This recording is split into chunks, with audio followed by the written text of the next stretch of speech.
Pense em um mundo onde dormir não é mais um simples descanso, mas sim a porta de entrada para um mundo novo, onde não se pode confiar em nada que vê. À primeira vista, o mundo dos sonhos em Páprica parece apenas uma obra-prima colorida, que nos faz viajar nessa ideia sobre o mundo perfeito, mas consegue nos mostrar as consequências de quando nos desconectamos do nosso mundo real. No episódio de hoje, vamos quebrar a casca dessa ilusão psicodélica para revelar o aviso aterrorizante que se esconde nos nossos sonhos mais profundos. Hoje no Inacreditaus. O filme começa do jeito mais bizarro possível. Uma perseguição policial que vai se alastrando por diversos mundos de uma só vez. Só vamos entender do que se trata quando o detetive Konakawa acorda e comenta sobre esse sonho recorrente. Com a ajuda do Decemini, essa tecnologia secreta onde podemos entrar no mundo dos nossos sonhos, ele tenta desvendar um caso que atormenta ele há muito tempo. Graças ao Decemini, ele também se conecta com Páprica, uma mulher que o ajuda, mas vive apenas nesse outro mundo. Mas, ao contrário do que se desenha no início do filme, o verdadeiro perigo de toda essa incrível história não é um caso criminal não resolvido, mas quando essa tecnologia cai nas mãos erradas. O Decemini, ainda um projeto secreto criado pelo Dr. Tokita, de repente é roubado, e assim podemos conhecer o grande perigo que estava por vir. Por não ser um projeto totalmente terminado ainda, o uso dele para o mal poderia ser catastrófico. Quem não tivesse a responsabilidade de usá-lo apenas para o bem, poderia invadir o sonho de outras pessoas, implantar outros sonhos e ideias e até afetar para sempre o mundo real. Isso é exatamente o que acontece com o Dr. Torataro. Quando pensamos que a investigação sobre o desaparecimento do Decemini está indo bem, Torataro tem sua mente invadida por um sonho de outra pessoa, afetando a forma como ele vê a realidade, assim quase dando para ele o seu fim. Ao usar os Deceminis que não foram roubados, o Dr. Tokita e a Dra. Shiba conseguem analisar que sonho era esse e nele encontram um primeiro suspeito, por trás do roubo e do quase assassinato.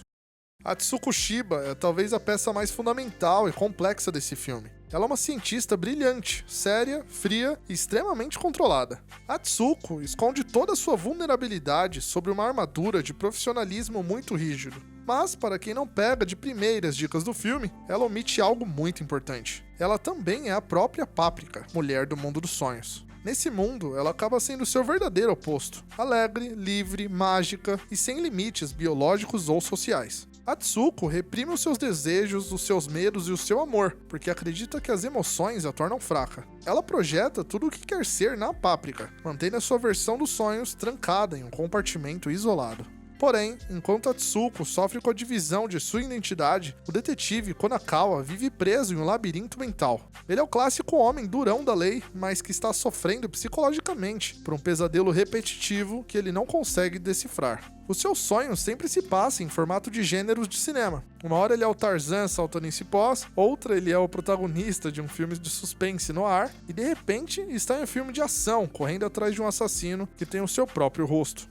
Descobrimos com o desenrolar dessa história que o verdadeiro trauma de Konakawa não tem nada a ver com o crime que ele investiga. A sua verdadeira neurose é a culpa profunda por ter abandonado um sonho de infância. Na juventude, ele e um grande amigo faziam por diversão filmes amadores, mas Konakawa desistiu da arte para seguir uma carreira na polícia, e esse amigo acabou falecendo pouco tempo depois. O pesadelo do detetive é, na verdade, o filme inacabado da sua própria vida. A sua mente projeta os clichês do cinema porque o seu subconsciente está tentando escrever o final de uma história que ele mesmo largou pelo caminho.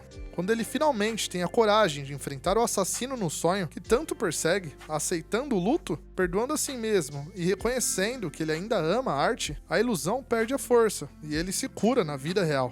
Ele precisou decifrar o seu próprio filme mental para voltar a viver a realidade. Mas nenhuma dessas viagens mentais seria possível sem a existência do Decemini, criado pelo Dr. Kosako Tokita. Tokita é um gigante gênio, literalmente. Ele é um jovem inventor brilhante que ainda não aprendeu sobre a responsabilidade imensa de sua criação. Ele inventou o Decemini não por ambição financeira ou desejo de controle, mas simplesmente porque achava divertido quebrar os limites da física. Ele é o arquétipo do criador que brinca de ser Deus sem pensar no dia seguinte. Ao não colocar travas de segurança no aparelho, ele permitiu que uma tecnologia de cura fosse transformada na arma mais invasiva do planeta. O arco de Tokita nos mostra as consequências das nossas criações. E por isso, ele mesmo, ao tentar ajudar, desvendando quem está por trás dos ataques com o Decemini, acaba também se perdendo nessa ilusão. Conforme mais pessoas possuem seus sonhos invadidos, mais esse pesadelo colorido fica poderoso, começando aos poucos a invadir o mundo real. O que antes estava vivo apenas nos recantos mais distantes de nossas cabeças, agora se encontra tão forte que está quase sugando pessoas para dentro dessa ilusão. Quem está por trás disso, ironicamente, era a mesma pessoa que queria acabar com essa invenção poderosa, Presidente Inui. Ele é o chefe do Instituto de Pesquisa Psiquiátrica de onde saiu Decemini. Ele é um homem idoso, preso a uma cadeira de rodas, que passa o filme inteiro fazendo discursos moralistas, afirmando que odeia o Decemini, porque a tecnologia está poluindo o santuário sagrado dos sonhos humanos. Mas, inesperadamente, temos a revelação de que Inui é o maior hipócrita da história dessa animação.